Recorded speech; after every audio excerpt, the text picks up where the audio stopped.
Welcome everyone to the Trinidad and Tobago Film Festival 2021. My name is Dani Wright and thank you for joining us again this year as you have other years. Our full program is being screened up until today. Today is the last day, September 28th, and it's also our last day for our new media exhibition, which is available online. So feel free to comment and ask any questions you have for our filmmaker, and we will try to answer them during the session. Of course, don't forget you still have less than 12 hours or 6 hours to check out the rest of our films at ttfilmfestival.com. We would also like to thank our TTFF sponsors and partners. NGC is our signature sponsor this year, and we have leading sponsorship from Shell Trinidad and Tobago and Republic Bank Limited, as well as contributing and supporting sponsorship from NLCB and Sports and Culture Fund, respectively. So today we have no stranger to Trinidad and Tobago. We have Jennifer Holness with her film subject of Desire. So Jennifer would have been in Trinidad before when she shot her film Home Again. And I remember because I was on set for a couple of days actually, but as an intern, yeah, I was. So I'm pretty excited to see you back here with a film that I'm sure will be very close to the hearts of many Black women around the world. Thank you for joining us. Oh, absolutely. No, it's great to be back, even if it's virtually in Trinidad. I mean, it's one of the experiences in my career life that will always stay with me. I'm glad. So let's move to the film pretty quickly. We don't have a lot of time. You're pretty for a Black girl, the quintessential line of the film. I'm sure so many Black girls have heard that before, myself included. Let's talk about beauty. I mean, you've spent a little time in the Caribbean. Let's talk about what you've noticed around that sentiment here. Well, I mean, it's Trinidad. So I remember before I came to Trinidad, before the first time I came to Trinidad, I actually thought I thought almost all Trinis were Indian, actually, because all the images that we got in Canada of Trinidadian people were Indian people. So I remember one of the reasons why we actually took so long to even come to Trinidad to film was because we wanted to film Jamaica in Trinidad. And we were like, there's not enough dark-skinned people in Trinidad to do this. This is going to be like everybody's going to look Indian. Everyone's going to know it's not Jamaica. Because I keep saying this, they shot the film Chicago in Toronto, right? So we are used to doing this, but I was like, it was not going to work. So then you have to ask yourself, why did I think that there were so many Indian people and no Black people in Trinidad? Well, it's because the images that you see in terms of beauty and advertisement and so forth were predominantly Indian people. So what my perception of things as a Black woman, as a dark-skinned Black woman in the Caribbean is that kind of light, cherry, bright has always been really valued and promoted as the epitome of beauty. And so, in fact, a lot of times when you get that statement, pretty for a dark-skinned girl, I say dark-skinned girl, I translate it to mean pretty for a dark-skinned girl, because the real assumption is that if you're actually lighter, that's normal, that's natural. Right? Yeah. So, you know what I'm saying? So those are some of the things I wanted to explore in the film, but not in a superficial way, actually, but in a way where we looked at where did these ideas come from. But you say not in a superficial way, but then you actually cover a Miss Black, you cover a pageant, which now has become so synonymous with the objectification of women. How do we, I was wondering actually, like in terms of how we treat feminism, where it's now a space where we're kind of denying sexuality and denying objectification. But Black women have always sort of owned that space, especially with the three tropes, one of the three tropes that you talked about. How do we maintain desirability and still own or sexual dominance. I don't know another word. I know what you're talking about. And the thing is this, white feminism has always been one where it has pushed the notion that you have to abandon your outward sexuality as a means of gaining power, like real power, like actual real power. The thing is that Black women never occupied a space where they had power in the systems that we have grown up with. And so what you have to understand that Miss Black America pageant was not a place of sexualization. And if you actually even looked at in filming how those women came together, they came together as sisters. These were strangers, right?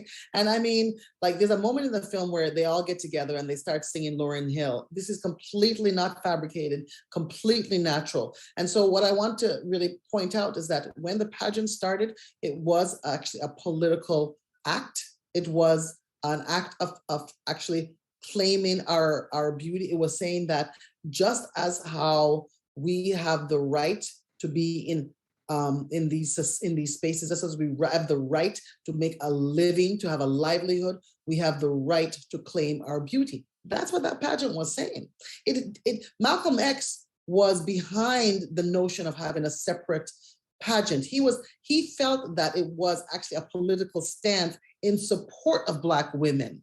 So that's what you have to understand about Miss Black America pageant. So we can't put it in the same lens as we do the Miss America pageant and sort of structures that are in the white community, because those pageants have been going on for decades and they actually rejected us.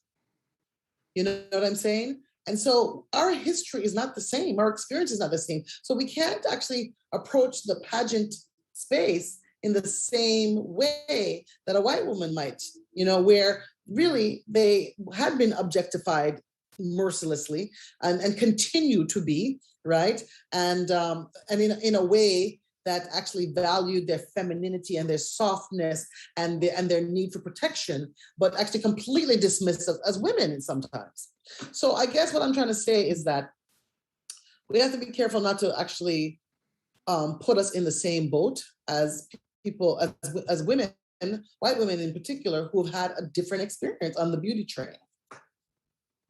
So what I find so interesting when I was watching your film is there have actually been a lot of YouTube pages and blogs that are now dedicated to Black women refining their femininity. How do you present more feminine? And it's something that I've been interested in for a long time. And I think with your the three tropes that you've presented in the film, the Jezebel, the mommy, and especially the angry Black woman, to just get out of that and to be considered feminine. I just found it so interesting that there's a whole space of people saying, hey, Black women, you need to be more this and more that, and to kind of define us in a whole new way. So my next question is I'm gonna get play devil's advocate a little bit. So with the idea of the angry Black woman, is there some credibility to the idea that we are bad at communicating, we are bad at conflict management, and that's why we can be considered the angry Black woman? I think if we are bad at conflict management, and I don't think we're great at it, I think we're great at it in a certain way. Mm-hmm. What it is that we are direct and we are honest. And honesty and directness seems to terrify a certain segment of the population. I was raised to be truthful in my emotions, but I was also raised to treat people kindly, nicely. You know what I'm saying? Yeah. We have been fed this idea that we were angry and like like just gonna come in and just destroy everything. And here's the thing. It's like having a big penis, right? Or this notion of having a big penis, whereby we're like, yeah, man, we're tough. We're strong. Like, the strong Black woman, we can do it all, that there's a trick to that. There's a trick to that narrative, because what it has done sometimes is that it has actually made us feel comfortable in not listening. So we have to, in my mind, we have to take responsibility for that, right? But we should never apologize for coming in a conversation without the duplicitous nature that some other communities bring as normal, with our heart and our truth. I think our heart and our truth is what the world actually needs. And so I think it's complex like many other things, but I think what we bring to the table is actually quite valuable. It just has not been valued the way it should. And so I think we have a lesson to teach the world, and it is like, you can be truthful. You can actually put your cards on the table, but we also have to learn that we don't have to do it in the narrative way that people have said, which is to be mean and tough. And again, not all Black women are, but some of us have taken on the narratives. But you have a moment in your film though where I didn't think that the woman was being aggressive when she was on the TV show and she was talking, to her white co-host, and she was being cut off and not allowed to express. And I thought she was still pretty calm. And then was still labeled the angry Black woman. How do we get away from that trap? Well, what we do is that we call it out. I mean, this is what she did. Julie Black in that situation called out this thing where, it's where she literally was doing her job, defending her book. She was interrupted. And this lady, when she said, hey, I'm speaking, this lady felt the need to say, you're attacking me, right? And by the way, so because what I'm trying to say is that